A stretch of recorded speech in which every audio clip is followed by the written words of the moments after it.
गुरुवे नमः। विश्वपादाय कृष्णपृष्ठाय भूतले श्रीमद्भक्तिवेदान्त स्वामिनित्य नामिने नमस्ते सरस्वती देवे गौरवाणी प्रचारिणे निर्विशेषणवादी पार्षदेशतारिणे। हरे कृष्ण। तो अभी अभी जैसे कि माता जी ने 10 ऑफेंसेस रीड किए, तो आज मैं इन 10 ऑफेंसेस में से एक ऑफेंस के ऊपर डिस्कस करना चाहती हूँ, जो कि है 5th वाला, कि भगवान नाम में और भगवान के नाम में कोई अंतर नहीं, पवित्र नाम की महिमा को काल्पनिक समझना और नाम में पूर्ण विश्वास ना रखना और इसकी इतनी अगाध महिमा श्रवण करने पर भी भौतिक विषय शक्ति बनाए रखना। तो हम रोज इसको रीड करते हैं 10 अपराधों को, तो इनके क्या मायने हैं और ये भगवान ने कहाँ पे बोले हैं। तो ये सबसे पहले हम भागवत गीता का अगर 9.3 चैप्टर 9 का 3rd टेक्स्ट अगर हम रीड करें तो भगवान बोलते हैं, अश्रद्धानः पुरुषा धर्मस्यास्य परन्तप अप्राप्य माम निवृत्तन्तो मृत्यु संसार वर्तमनि। भगवान कहते हैं कि जो फेथफुल नहीं है कृष्णमय सर्विस में, डिवोशनल सर्विस में, जिनको विश्वास नहीं है, दृढ़ता पूर्वक नहीं करते, तो उनको मैं कभी भी नहीं मिलता, वो मुझे कभी भी पा नहीं सकते। तो इसी वजह से उनको बार बार जन्म और मृत्यु के इस संसार रूपी माया में बार बार आना पड़ता है और ये चक्कर ऐसे ही चलता रहता है। तो अगर हम डिवोशनल सर्विस कर रहे हैं लेकिन हमें विश्वास ही नहीं है, तो उसका कोई मतलब नहीं है, उसके कोई मायने नहीं है। सबसे पहले तो हमें, अगर हम इस स्पिरिचुअल मूवमेंट में आए हैं, हम भक्ति में जुड़े हैं, तो हमें सबसे पहले विश्वास होना चाहिए भगवान के कथनों पे, उनके पार्षदों के कथनों पे, हमारे वैष्णवों के कथनों पे, कि अगर वो बोलते हैं कि ये रूल्स एंड रेगुलेशन इस तरह से चलोगे तो तुम श्योरली मेरे धाम पहुंचोगे, भगवान को मिलोगे, तो हमें ये दृढ़ता पूर्वक विश्वास होना चाहिए। तो इसी कॉन्टेक्स्ट में भगवान कहते हैं कि मेरे 3 टाइप के डिवोटीज होते हैं। उन्होंने कैटेगराइज किया है 1st class, 2nd class, 3rd class.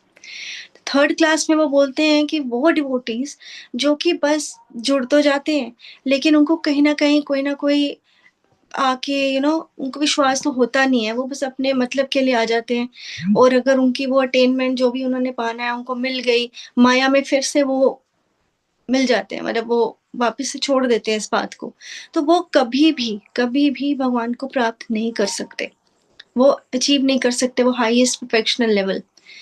तो इस और उसके बाद 2nd क्लास डिवोटीज वो हैं जो कि शास्त्रों का अध्ययन करते हैं, लेकिन अभी उनको इतनी समझ नहीं है, और अभी मतलब जुड़े हैं भक्ति में, लेकिन अभी इतने आगे प्रोग्रेस नहीं किया है, लेकिन फिर भी उनको एक ऑटोमेटिकली फेथ है कि हाँ, हम कृष्ण भक्ति करेंगे तो हम जरूर एक दिन कृष्णा को पाएंगे और अपने जो हमारा मेन पर्पस ऑफ लाइफ है उसको फुलफिल कर पाएंगे।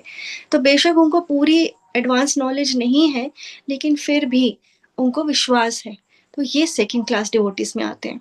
और 1st क्लास डिवोटीज वो हैं जो दृढ़ता पूर्वक श्रद्धा से भगवान की कृष्णमय भक्ति करते हैं, क्योंकि और उनको भगवान के अलावा और किसी चीज से कोई मतलब नहीं है, उनको माया, वो इससे छूट चुके हैं, और उनको पता है कि हम एक ना एक दिन भगवान से जरूर मिलेंगे, उनकी बहुत फर्म है फेथ। तो वो भगवान कहते हैं कि वो डेफिनेटली वो मेरे को प्राप्त करते हैं। तो ये क्लास ऑफ डिवोटीज हैं।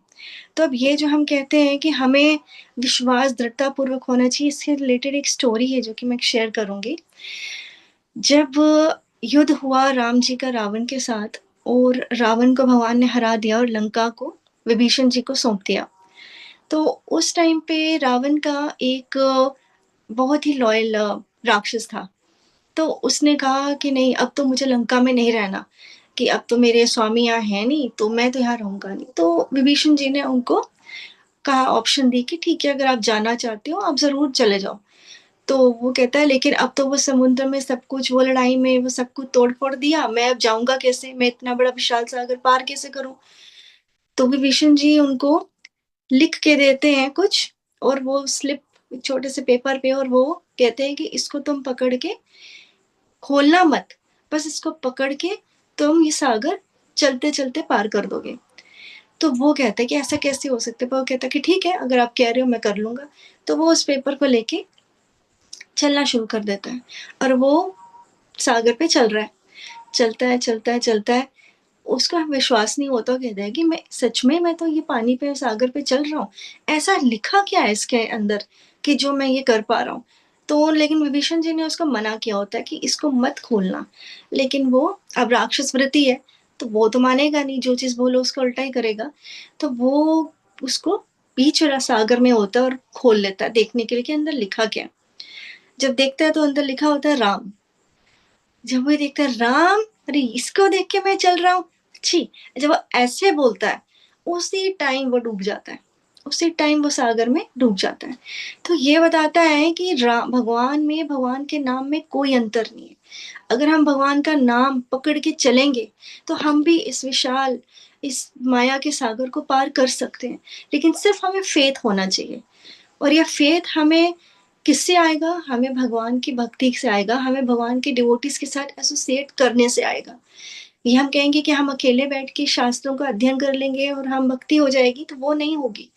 क्योंकि भगवान को प्राप्त करना है तो हमें उनके डिवोटीज के साथ एसोसिएट करना, उनकी लीलाओं को डिस्कस करना, आपस में बैठ के श्रवण अध्ययन करना, ये बहुत ज़रूरी है। क्योंकि जैसे होता है ना कि जितना हम किसी के बारे में सोचते हैं, बात करते हैं, हमारा उतना अगाढ़ प्रेम उसके लिए उत्पन्न होता है। ये ह्यूमन बीइंग्स में भी है। अगर हम किसी इंसान के बारे में बार-बार, बार-बार सोचेंगे, उसके बारे में जैसे हमें अगर एक नॉर्मल क्रूड एग्जांपल है कि एक लड़का-लड़की, ठीक है? तो जब वो एक स्टेज में होते हैं तो अब नेचुरल अट्रैक्शन होती है। अब कोई लड़का अगर किसी लड़की के लिए या लड़की लड़के के लिए वाइस वर्सा दिन-रात सोचती जाए, उसको इंटरेस्ट आएगा। वो उसके बारे में ज़्यादा से ज़्यादा इन्फॉर्मेशन गैदर करेगी, वो कौन है, कहाँ रहता है, क्या करता है, क्या करती है, और वो सारे वो पढ़ेगा, उसके बारे में ढूँढेगा, तो और उसके साथ अट्रैक्शन होनी शुरू हो जाएगी। उसको बार-बार देखेगा, रोज़ देखेगा। तो इसी तरीके से हम भगवान को अगर रोज उनकी श्रद्धापूर्वक भक्ति करें, उनके बारे में पढ़ें, उनके बारे में सुने, डिस्कस करें, तो हमारा ज़रूर वो प्रेम उत्पन्न होगा और उस प्रेम से हमारी अगाढ़ फेथ उत्पन्न होगी और हम फिर कभी भी इस माया सागर में और ज़्यादा नहीं डूबेंगे, हम निकल सकते हैं। There is always the way and that way is Harinam. तो इसीलिए हरिनाम इतना ज़रूरी है। और एक इसका दूसरा भी है, एक और मैं डिस्कस करूँगी। जिसमें भगवान कहते हैं कि उनको कौन प्राप्त करता है? जो कि अभी भी मैंने बोला, निरंतर उनको स्मरण करता है, उनको याद करता है। तो भगवान ने भागवत गीता की चैप्टर 9.15, 9 में टेक्स्ट 14 में बोला है, सततां कीर्तयन्तो माम यतन्तश्च दृढ़व्रता नमस्यन्श्च माम भक्त्या नित्ययुक्ता उपासते। इससे भगवान कहते हैं कि जो हर वक़्त मेरे बारे में चैंट करता है, मेरी ग्लोरीज़ को, मेरे मेरे कार्यों को, मैं क्या करता हूँ, क्या मेरे कर्म को, और बार-बार मुझे नमस्कार करता है, मेरे सामने दंडवत प्रणाम करता है। ये बहुत ग्रेट सोल्स हैं और इनको मैं ज़रूर प्राप्त होता हूँ, क्योंकि ये मेरे परम भक्त हैं। इसमें क्या भगवान बोलते हैं, जो सदा मेरे को याद स्मरण करता है, मेरी भक्ति करता है, मेरे बारे में डिस्कस करता है, तो नित्या सताताम, हर वक़्त 24/7। तो अब हम 24/7 तो नहीं कर सकते, तो कम से कम हम अपने, हमें होना चाहिए कि मॉर्निंग प्रोग्राम में इन 2 घंटों में हम जितना हो सके भगवान से दिल से जुड़ें। ये नहीं कि हमें एक मैकेनिकल प्रोसेस है, उठना है, करना है, हमें वो भाव भी लाना है। तो इसके बारे में भगवान बता रहे हैं और इससे मैं आपको जुड़ी एक और लास्ट स्टोरी बताऊँगी, जो कि स्टोरी है द्वापर काल की, जब भगवान सब युद्ध वगैरह हो गया था हमारा भारत का। अब भगवान ने एक दिन अर्जुन को, जो कि उनके परम सखा भी थे और उनके कज़न भी थे, उनको वो मिला अपने द्वारका में, अपने वहाँ पे बुलाते हैं। उनको कहते हैं कि बहुत दिन हो गए अर्जुन, तुम मेरे वहाँ पे आओ, मुझे मिलो। तो वो साथ बैठ के हम खाना वगैरह खाएँगे, लंच करेंगे, वो लंच पे बुलाते हैं। तो अर्जुन जी भी अब द्वारका आते हैं उनके बुलावे पे। तो वो आते हैं तो बहुत थके होते हैं, तो भगवान कहते हैं कि तुम थके हो, तुम जाओ थोड़ा विश्राम कर लो, फिर हम साथ बैठ के भोजन करते हैं। तो अर्जुन जाते हैं अब तो अपने कमरे में, तो वो वहाँ पे विश्राम कर रहे हैं। तो बहुत टाइम हो जाता है। तो भगवान कहते हैं कि अरे बहुत टाइम हो गया, ये तो मैंने इसको लंच पे बुलाया, ये आ ही नहीं रहा, जाओ किसी को भेजो और उसको बुला के लाओ। तो अब जो रुक्मिणी जी हैं, सबसे पहले तो अब वो पहले अपनी छोटी रानियों को भेजेंगी क्योंकि वो तो महारानी है। वो पहले एक रानी को भेजती हैं। वो जाती है। वो जाती है तो वहाँ पे जाती है और वापस ही नहीं आती। देखते हैं वो वेट कर रहे हैं कि उसको भेजा था आई नहीं, ये क्या हो गया, दूसरी को भेजती है।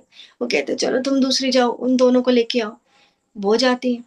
अब वो भी गई, यहाँ पे वेट कर रहे हैं भगवान कि भाई क्या हो क्या रहा है। दूसरी गई, तीसरी गई, ऐसे करते-करते बहुत दासी रानियाँ चली गई। अब वो सत्यभामा को भी भेज देते हैं।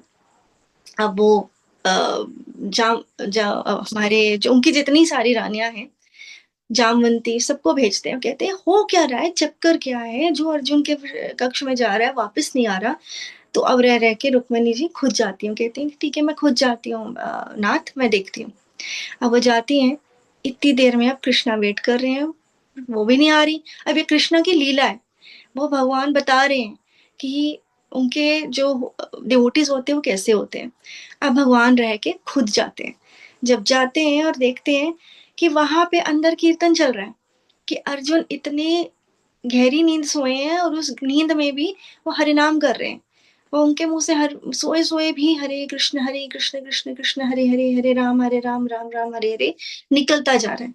और वो इतना सुंदर कीर्तन कर रहे हैं कि उनके डिवो मतलब भाव को देख के सभी रानियां भी मंत्रमुग्ध हैं और वो भी साथ में, वो उनका भी कीर्तन चल रहा है, वो भी साथ में उनके साथ कीर्तन कर रही है, वो सब उस भावावेश में आ गए। अब भगवान कहते हैं कि ये क्या, यहाँ पे तो मैं खाने का वेट कर रहा हूँ, ये सब बैठ के यहाँ कीर्तन कर रहे हैं। तो अब वो उनको कहते हैं अरे रुक्मिणी, अरे सबको बुलाते हैं, अर्जुन ऐसे जगाते हैं, अर्जुन उठो। अर्जुन उठते हैं, कहते हैं हाँ हाँ ये भगवान, हाँ जी आप बोलो। तो कहते हैं कि अरे मैंने तो तुम्हें यहाँ बोला था कि लंच पे आने को, तुम तो यहाँ पे सब कीर्तन शुरू हो गए।